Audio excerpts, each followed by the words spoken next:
Hello. Right, today we're going to make a sheera, which is a traditional Indian dessert made from semolina. Usually they're quite plain, and you have them, some people eat them for breakfast actually, which is a bit weird, but they do. Now what we're going to do is make a slightly posher version, so we're going to add a few things in there, so you get a little bit of cardamom, a little bit of clove, some dates, some cashew nuts, and we're going to use jaggery instead of white sugar, which a lot of people use, which isn't particularly nice, I don't think. Yes, so let's get started. Suanna's actually going to do the business end of it. Obviously, as you know, I'd probably do it better, but she wants to have a go, so let's go. Hello everyone, today we are making Sheera. It's an Indian traditional sweet dish. So it's made up of rava, which is also known as semolina. So let's get started with. So first what we are going to do is semolina, this fine semolina. We are taking it and a cup, you can say, you can measure it with how many members are there in your house, or like for your friends or family and all. And actually usually we get in this rava is in many forms, like the bigger grains and the smaller grains too. Anyone you can use, both are healthy one. So I'm just like roasting it little bit, not much.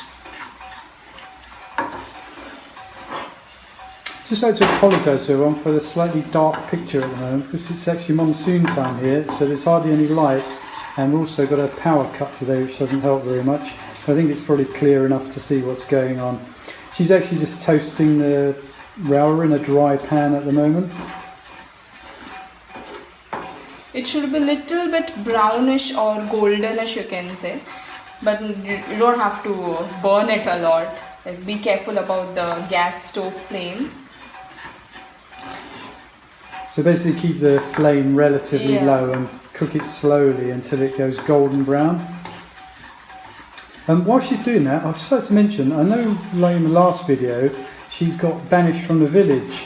Well, actually her family have relented and allowed her back, but they've said to her this time, if she gives any more secrets away, she's going to have to get married to the old hermit who lives in the hollowed out tree trunk at the edge of the village. I actually think that's a little bit cruel, because he hasn't actually done anything to anybody. He just wants to live quietly in peace, and to do that to him is a bit harsh. But anyway, that's the way it goes. So while Suanna's toasting the rava, I just wanted to show you this, because some people may not be aware of this. We're going to put cardamom in here, which are these little seeds here. Sorry, excuse my camera work. Now they're quite strong tasting. So what Suanna's done, she's taken the seeds out of a couple of the pods and she's crushed them with a chapati roller just to bring out the flavour and everything, and break them up a little bit so you don't get too much in your mouth at once, because it's quite a strong taste. I'll go back over to the pan now. You can see it's changing colour now. I'm getting slightly golden brown and everything. The other thing is we're going to use cashew nuts in this. Now I don't know if any of you have seen a cashew nut growing in reality, but each nut grows on the bottom of a fruit. The fruit's probably about as big as that tomato there, and the cashew nut grows on the bottom like that, which is why they're actually really expensive, because you need a lot of them. In my opinion, the fruit is actually not particularly nice. It's one of those things you eat it and it dries your mouth out. So quite often they use it to make a sort of illicit hooch, like a strong alcohol called fenny. So now you see it's changed colour. It's a slightly golden brown colour. I think we're going to remove it from the heat so it doesn't overcook. Those delicate little hands putting it in the bowl. It's years of experience. Years and years of experience she's got. 4 generations of experience in those hands. Right. So now we're going to put coconut oil, little bit, not much.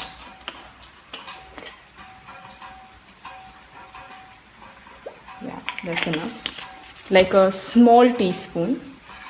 And we are going to add some cashew nuts.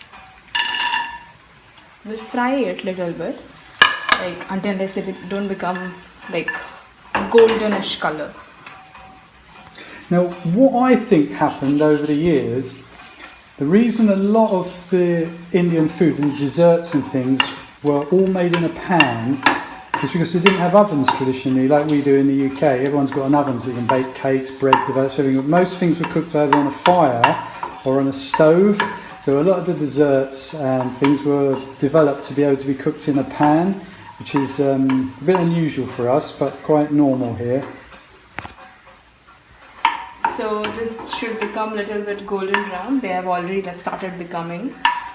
So now we'll add this rava. Be careful, it will be hot a little bit. So adding this.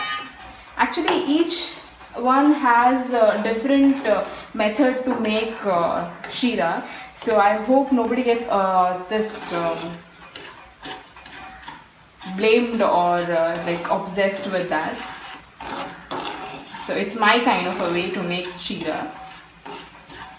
I think what she's trying to say in a concise way is that she doesn't want to offend anyone, and everyone makes it differently. Every family has their different method of making it.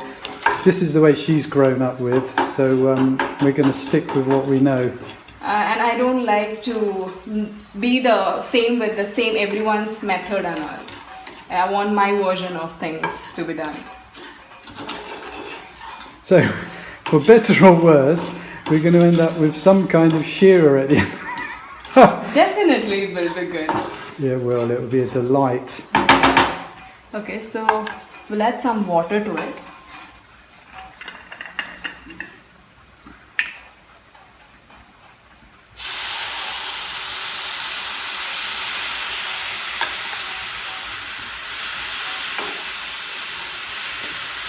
Now this part of the process is the part that I think you have to pay attention to, because you want to add enough water so you end up with a moist sheera, but not too much so you sort of stew the rawa. So a little bit at a time, rather than pouring it all in at once. It depends on y'all if you want to have grainy sheera or moist sheera. And which one are we aiming for today, Suana? We will make it a moist one. Well, a moist one.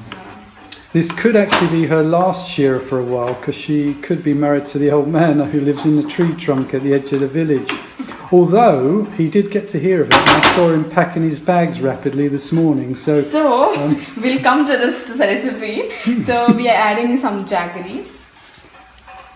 We are adding some dates. Chopped dates. We're actually putting these in place of sultanas or currants, because I actually can't stand them. I think they were invented by the devil to torture us. So we are adding some cardamom, this powdered cardamom.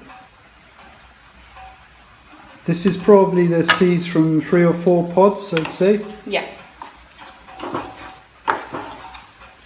And then stir it nicely so that the jaggery gets melt.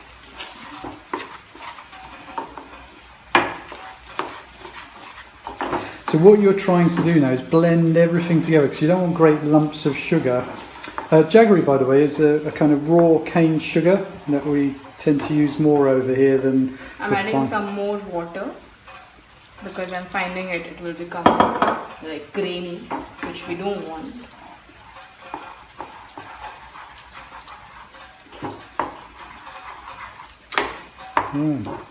While she's cooking this, I've been looking out the window at the monsoon. It's beginning to slow a little bit. I'm pretty sure I just saw that old man running past the house with his suitcase, but I'm not entirely sure. It might have been somebody else. He's getting scared of Steve. Right.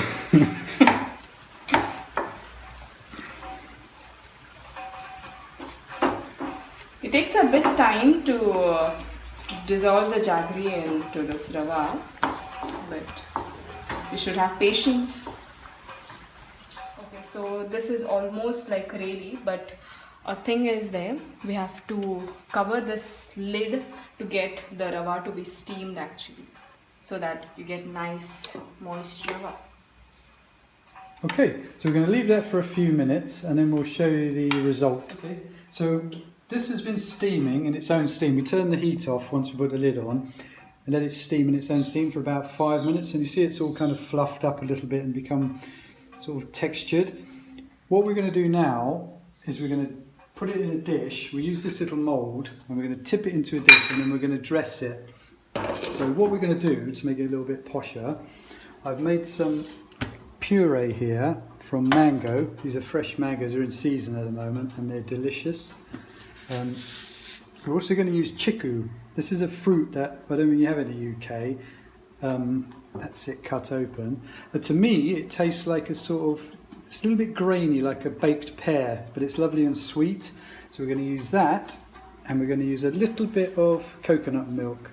Now normally we'd use a fresh coconut and make the milk, but for 2 reasons we're not going to. One, it's pouring with rain outside, so we don't want to go outside and get one. And secondly, this is a little bit thicker. It's like a sort of cream, so we're using it as a substitute for cream. Yeah.